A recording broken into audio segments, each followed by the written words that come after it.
former Disney CEO Bob Iger defended this approach in his biography, The Ride of a Lifetime. Bob Iger, who just stepped down, insisting Lucas could not understand the pressure Lucasfilm president Kathleen Kennedy and director J.J. Abrams were under. Really? They were under enormous pressure, and they couldn't figure out the story. Is that it? They couldn't get it together. They couldn't figure out a 3-film arc that was cohesive. They couldn't figure out 3 directors having one unified vision. Well, that's terrible leadership.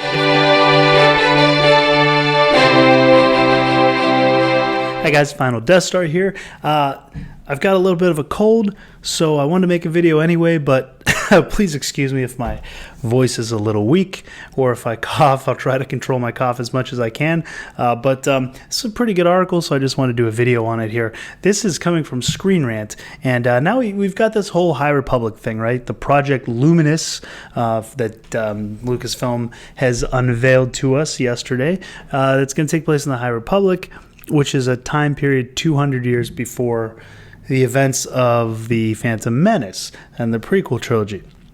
So, what this article here is saying is that the High Republic, this whole Project Luminous, can correct the sequel trilogy mistakes, which I think is a pretty bold statement. I don't necessarily know if that's true, or would I agree with that yet, at least. But let's take a look at the article, and I'll give you my thoughts. Guys, if you haven't subscribed to the channel, hit that subscribe button, and do subscribe. It really helps me out and to grow this channel. Okay, so here we go. Star Wars: The High Republic can correct sequel trilogy mistakes.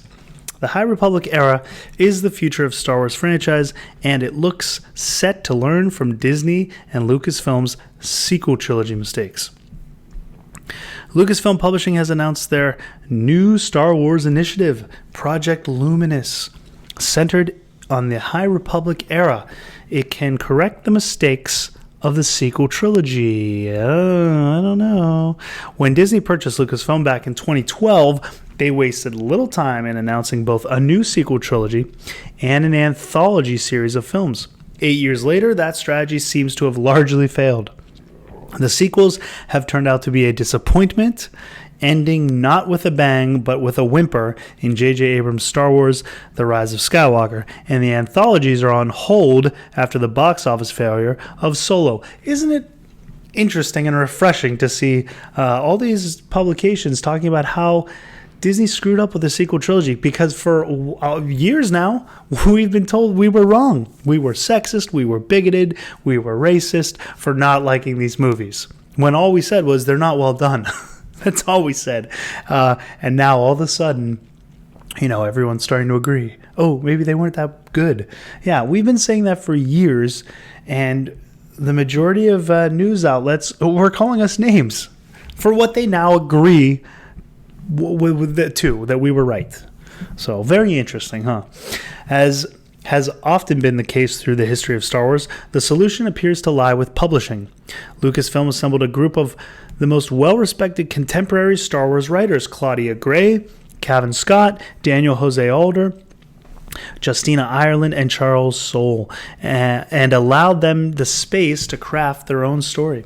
This talented team has come up with the idea for the High Republic era adventures set 200 years before the events of Star Wars Episode 1, The Phantom Menace, centered upon a space station called Starlight Beacon, and bringing the Jedi Order into conflict with a new group of enemies called the Nihil.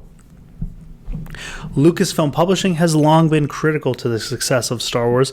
The old expanded universe really kicked off in 1991 when Timothy Zahn released the first book of the Thrawn trilogy, and the boom in Star Wars literature ultimately led George Lucas to return and make the prequel trilogy. No doubt Lucasfilm hope this latest publishing initiative can breathe new life into a top-tier but oddly struggling franchise. Fortunately, the odds look good, because this shows every sign of having learned critical lessons from the weakness of the sequel trilogy. But does it? Does it show that? The Star Wars sequels never really stepped out of the shadow of the original trilogy. Even George Lucas was disappointed when he saw how Star Wars The Force Awakens copied the first Star Wars film. There's nothing new, he said openly. There weren't enough visual or technical leaps forward. Former Disney CEO Bob Iger defended this approach in his biography, The Ride of a Lifetime. Bob Iger, who just stepped down, insisting Lucas could not understand the pressure Lucasfilm president Kathleen Kennedy and director J.J. Abrams were under. Really? They were under enormous pressure, and they couldn't figure out the story. Is that it? They couldn't get it together. They couldn't figure out a 3-film arc that was cohesive. They couldn't figure out 3 directors having one unified vision. Well, that's terrible leadership. And not to mention, they had George Lucas. They could have brought him in earlier on. They could have used his treatments. That's no excuse. I'm sorry, Mr. Bob Iger. That's not an excuse. You had Lucas. You had treatments for the movies. And you should have made adjustments much earlier on. When seeing how these things were. I mean, you had director problems right off the bat from Rogue One, and they continued through the movies. So, you had plenty of time to fix this thing. Anyway, Iger argued the first of the sequels had to be a spiritual successor to the original trilogy, simply in order to prove Star Wars was safe with Disney, which we found out was not true. It's a matter of record that this strategy hardly seems to have paid off. Yes, I would agree. But the High Republic era presents Star Wars with an opportunity to step away from the original trilogy. As noted, it's set 200 years before the prequels, while the Sith are active in the shadows. Their continued existence is a secret, one that won't be discovered for centuries. That means readers may very well get a sense of the Sith's Machiavellian manipulations, but they should be no more than puppet masters, not the main villains. Personally, I would have rather have seen the era of the EU, the Sith Empire. From what I gather, this is more pertaining to the time after the Old Republic was already set up. The Sith Empire had fallen, and this is where the Jedi are ruling the galaxy. So we've already kind of seen the Sith in the shadows using their Machiavellian manipulations. That's kind of the whole point of the Phantom Menace and the prequel trilogy. Although, you do see Sith actively fighting, only a few of them, but, we've already kind of seen that. So to have, other stories that are kind of set around the Sith being in the shadows, I want to see the Sith, ruling the galaxy, or at least, the Sith Empire. I don't know. I'm not sure how I feel about the time period. We'll see. I don't mind that the Jedi have this new villain to fight, this Nihil, these space pirates, I think is what they're saying, space Vikings, so to speak.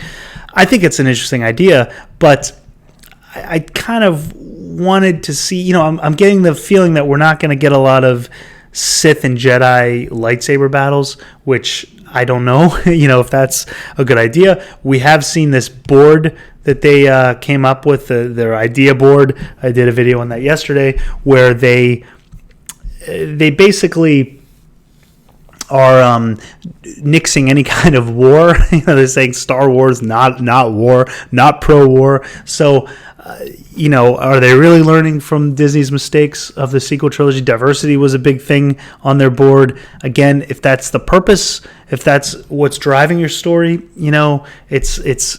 I don't know if you've really learned from the sequel trilogy's mistakes, but I get the feeling we're not going to have Jedi versus Sith big epic battles, which I think is a mistake. I think that's what people want to see.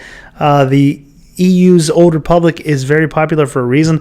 They're trying something new, but we've seen what, I guess at least they're branching out and they're not having to adhere to the, original trilogy characters and original trilogy kind of timeline, but I don't know. We'll see where it goes. Okay, so this is apparently the Jedi Order at its height before they became embroiled in galactic politics and lost their way. And the Old Republic doesn't seem to have a military of its own, Thus, there should be foreshadowing of the Clone Wars or the Empire. Of course, there is one obvious link to the High Republic and the Skywalker saga, Yoda. Yoda was 900 years old by the time of his death in Return of the Jedi, meaning the High Republic era was within his lifetime. Pleasingly, though, Lucasfilm Publishing has entirely avoided hooking their story onto the past adventures of Master Yoda. Although sketches seen in the launch video appear to show a younger Master Yoda, it clearly isn't the focus, and hopefully he'll be reserved to just a background presence. Until now, Disney Star Wars has been surprisingly dependent on the expanded universe. When Disney purchased Lucasfilm, they made the painful decision to erase all previous tie-ins, the comics, novels, games from the canon, which I think was a big mistake. Since then, they've essentially picked the expanded universe clean, absorbing any interesting characters, concepts, plot twists into their own stories. Kylo Ren is strikingly similar to Han and Leia's son in the expanded universe, Jason, which they spelled wrong there, who fell to the dark side and became a Sith. Anthologies have explored stories originally told in the EU, such as the theft of the Death Star plans in Rogue One, Han Solo's life.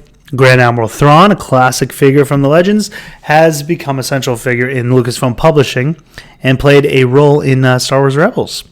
Given the context, most fans had assumed Lucasfilm was about to redo the beloved Knights of the Old Republic era. Instead, they're doing something entirely new, taking inspiration from the Obi-Wan Kenobi line for over 1,000 generations. The Jedi Knights were the guardians of peace and justice in the Old Republic. Curiously enough, Star Wars has never cast an eye on that time period before, instead focusing either upon the dawn of the Jedi Order in the Old Republic or its twilight. Furthermore, conceptually, Project Luminous appears more inspired by Star Trek Deep Space Nine than anything that's been done before in the EU. It's centered around Starlight Beacon, a space station on the Outer Rim that serves as a lighthouse, helping travelers find their way through the unstable maelstrom of the unknown regions. It's true this will require careful handling. The sequel trilogy misunderstood George Lucas's idea of the Jedi. It presented them as heroes and legends, failing to understand they were supposed to be painfully flawed. The writers of Project Luminous will take great care not to fall into the same trap. Yeah, I don't know. The whole Obi-Wan Kenobi line for over 1,000 generations, the Jedi Knights were the guardians of peace in the Old Republic.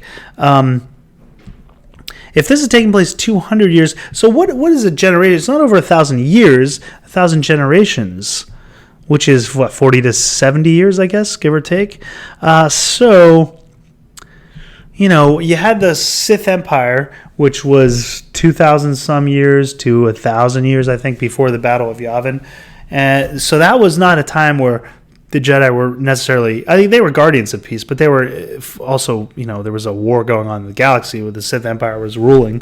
And then you had, I guess, this time period where they were more guardians of peace, but that's only 1,000 years from the end of the Sith Empire to the and the dawn of the Old Republic to the to this High Republic era. So you got this time period of 200 years before.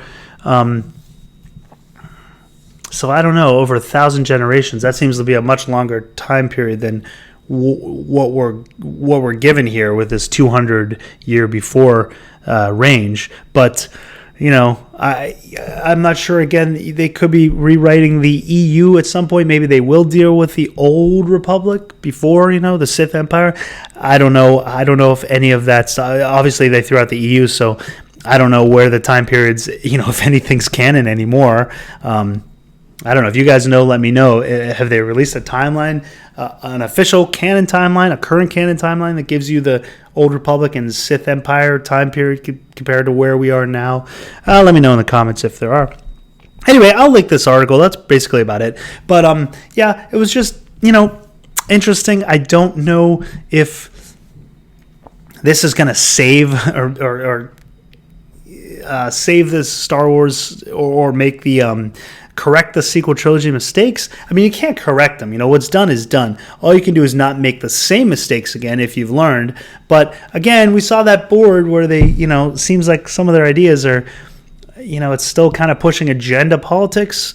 So it depends on how much of that actually makes it into the novels, I guess. But let me know your thoughts and comments on this in the comment section down below. Thank you for watching the video, and do give it a thumbs up and share and subscribe if you haven't. And until next time, lock the doors and hope they don't have blasters.